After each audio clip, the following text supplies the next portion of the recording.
Hi, I'm Car Dad. Wrenching on your own car can be both satisfying and save you money. I'm going to run through some basic tools that I think will help you. Having a good set of tools, I think, will make the job easier and definitely less frustrating. So let's get started. So let's start with fasteners. The basic rule of thumb with fasteners is you rotate clockwise to tighten, counterclockwise to loosen. But irregardless of whether you're working on a car, a house, a ship, that's always the case. Special cases, but that's always the case. So keep in mind, lefty-loosey, righty-tighty. Let's talk about the different fasteners, just so we're all on the same page with nomenclature. Nuts. Nuts attached to bolts, just so we're on the same page. It's a nut and a bolt. And then we have screws. Now screws come in all different kinds. They have Phillips heads, which have an X pattern, plus pattern on the head. They come with straight heads, flatheads. Flatheads. And then there's hex, straight heads. Then there's, they come in hex heads, and this one has a combination of a flathead and a hex head. And you'll come across all kinds of fasteners when working on a car. There's an additional screw you'll come across, and that is a Torx. And that's most modern cars, probably from the 90s up, use Torx on some interior bits, very few engine bits. Let's not forget about the unsung hero of the fastener world, the washer. And they come as a flat washer, they come in as a split washer. See the split there? Some are shaped like stars, but they all kind of serve the same purpose, which is to keep your screws, bolts from coming undone. There's a lot of vibration on cars, and vibration tend to loosen your fasteners if you don't have these in place. So don't forget, washers.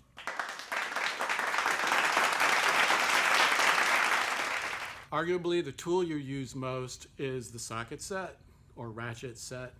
They come in two sizes, metric or standard or SAE. American cars, at least contemporary American cars, you'll find both. Long story. Older American cars are just standard or SAE. Foreign cars just use metric, so it's up to you on how complete your set should be. The drivers come in three sizes. You'll have small, and those are 1/4 inch, and they're referring to this connecting feature. Medium, which is 3/8. And then you have the large, which is a 1/2 inch. Your drivers typically come in, normal depth, but also deep, depending on your situation. You may want both. And then you have the extensions. Sets come with different extensions. I've got a bunch of extensions because I've been in situations where I need a great amount of distance or just a tiny bit of distance. Your ratchet handle has a control on the back that changes direction of the force. So you merely attach your socket, whether you're loosening or tightening, lefty-loosey, righty-tighty, remember. You'll pick your force and you're off and running. A combination wrench set is another essential tool to have if you're going to start working on a car. Combination because the wrench has two ends, an open end and a box end. And so a set looks like that. Clearly you can get standard and or metric based on your car. Like I said earlier, American cars, they tend to have both, oddly. standard and metric fasteners. Foreign cars, pretty much just metric. So it's your call on what type of wrench set you buy. There's two kinds. They have, the standard with the box end, open end. Then they come with a ratchet box end, and that ratchet can be really a lifesaver depending on what you're trying to get access to and how many turns it takes to get a nut off. It can also save your knuckles. Why in the world do you need both a ratchet set and a combination wrench set? Well, there are situations where depending on access, a ratchet won't fit. And a lot of times you'll want to loosen a nut from a bolt or vice versa, and you'll want to hold either the nut or the bolt with your combination wrench. I advise avoiding adjustable wrenches. Now I know they can be very convenient in the home, but in a car situation, more often than not, if you don't get a good grip or purchase on a nut or a bolt and you're using this, you'll strip the head and it'll make it much more difficult to use a socket or a wrench. So again, avoid the adjustable wrench. A screwdriver set is just as useful repairing your car as it is your house. You may want a more complete set for your car, and the sets can usually include very long drivers. I use this a lot as a pry bar. They get medium. They even will include short ones. Can't tell you how often you use this in tight spaces.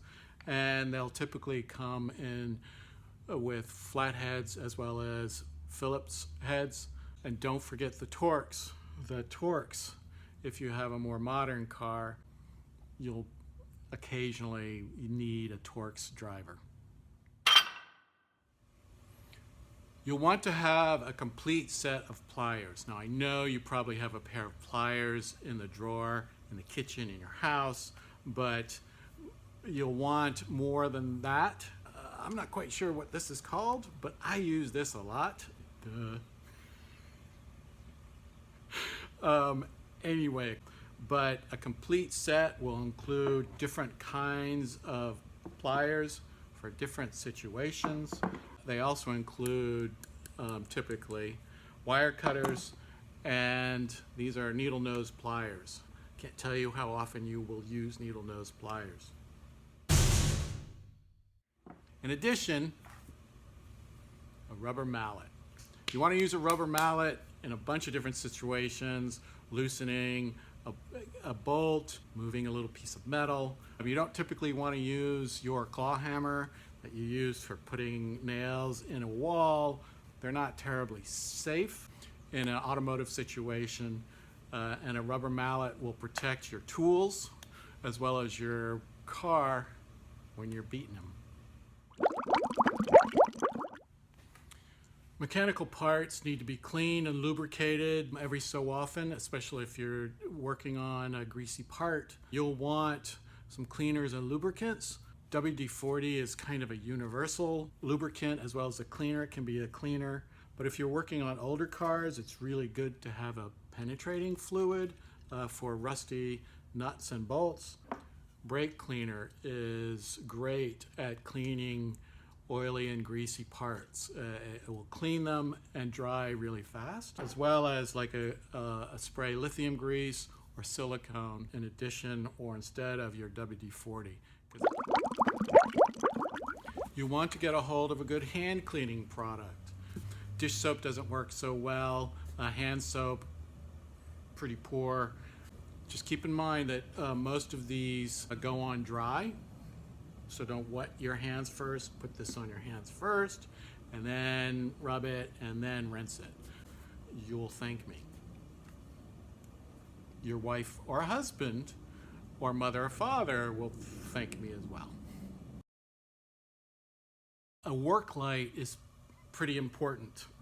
Not just, I imagine you're not going to be working at night. I don't. But there's a lot of dark spaces in there and in there. And so a work light is super handy. I have more than I need, which is probably a good thing. Probably the most essential is just a little pen light for looking into dark spaces. I can't tell you how many times I put this in my mouth to look up or down at spaces while I'm working. Probably a headset might work as well. But I've got these things are so cheap. They have magnets on the back. I can stick them places. I've got a bar light. These come in different lengths. They have magnets on the bottom again for attaching in the hood and whatnot. And I got this for Christmas one day, and this thing is great. It has magnets on the ends of these feet. I can stick it anywhere and point my light at the area I'm working. Pretty invaluable and a great Christmas gift or birthday. So those are the basic tools. Some nice to haves are latex gloves for keeping your hands clean. I have a pair of work gloves that have saved my knuckles a number of times. Zip ties to organize wires. You'll actually probably, if you have a more modern car, you'll be snipping some of these to get access to things. Tapes, duct tape, electrical tape, duct tape. Be good to have in the trunk of your car just in case. In addition, it's always good to have a bag of desiccant handy if you're working on an oily project or using a lot of fluids that it's going to fall on your driveway or in your garage. It's good to have that available. And then a service manual. These are not the user manuals that you'll find in your glove box, but the same manuals that your mechanic has access to. I found emanualsonline.com. You can download professional manuals in PDF format that are really useful, or check eBay. eBay lists a lot of manuals, printed manuals that you can get. It's always good to have a hard copy. So that's a good list of basic tools. You'll be able to do most basic jobs with those. Have fun.